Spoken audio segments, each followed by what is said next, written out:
Hi everyone, welcome to the end of the first week of June. Wow, I mean, the first third of 2021 is almost over. Does it feel like it? Definitely not. So please, can anybody of you slow time down? Um, at least it's beginning to be a lot nicer outside here in Germany, so we can at least enjoy the first rays of summer, which is very nice. And speaking of summer, let's check together which destination that is very hot in summer, but also very worth it in Europe, and it's Malta.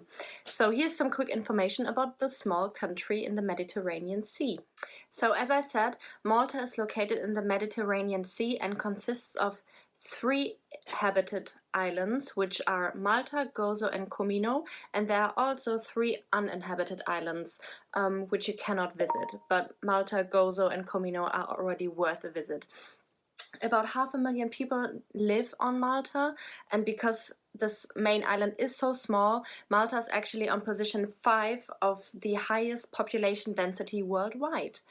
And if you want to have a really typical Mediterranean summer, the island of Malta is perfect because, as I said, it gets super hot, but also it's quite windy, so you can definitely go out and check the island without sweating too much.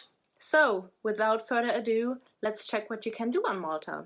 So my first tip would be to do a day trip to the capital of the island, which is called Valletta. The city was built in the 16th century and is specifically renowned for their countless museums, churches and beautiful old buildings.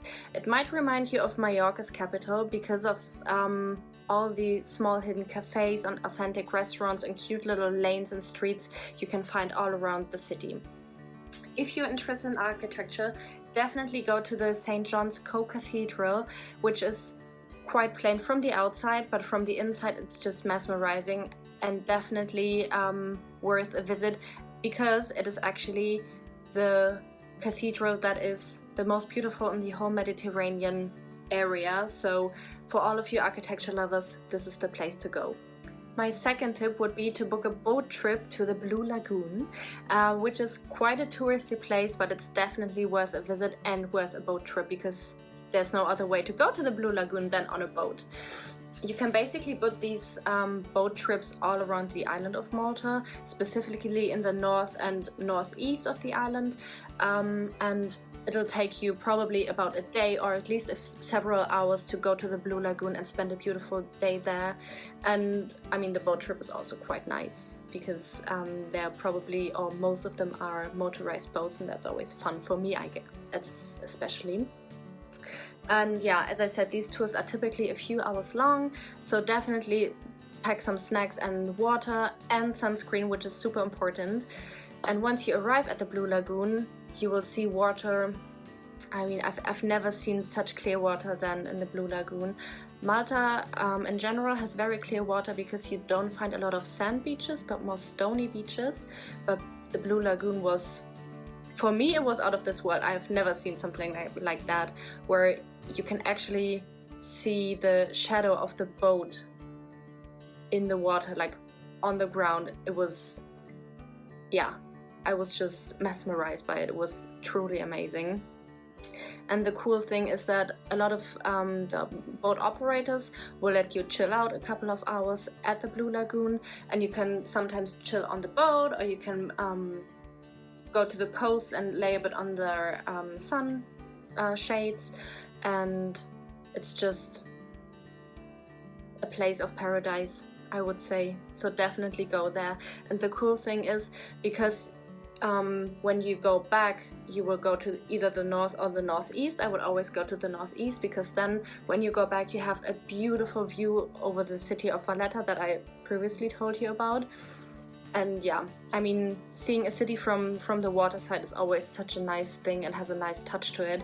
And if you're lucky, you'll get there in sunset time, which is even better, and it's just a little bit romantic, but also a great end to a wonderful day. My third tip for today would be to do a day visit or even 2 days visit on the island of Gozo.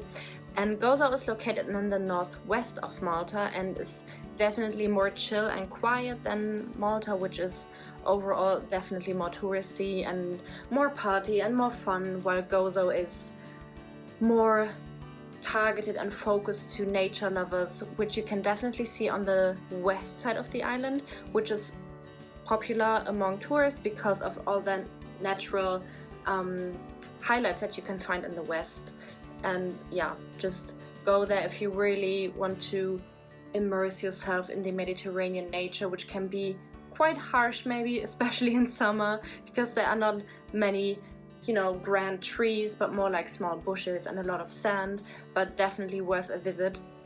And besides that, Gozo is really known for its superb diving options all around the island, especially around the Azure window, which is a natural heritage, I would say. I think it collapsed though, so I don't know for sure how much you can see of that when diving, but still, I mean, diving in crystal clear water and that in high summer is amazing. And yeah, as I said, Gozo, more chill, more quiet, but nonetheless super beautiful. And that was it for this week. I hope you liked our little excursion to Malta, which is an island close to my heart because I believe it was the first destination I ever went to when traveling as a kid, and I think I was only a few months old when I went there with my parents, and ever since then I always came back. I've been there several times now and I won't stop. I will always come back and visit that beautiful island, and I hope you do too. I hope you also have a great weekend ahead of you, and don't forget to like and subscribe so you won't find more of these videos. And yeah, have a great weekend. See you next week.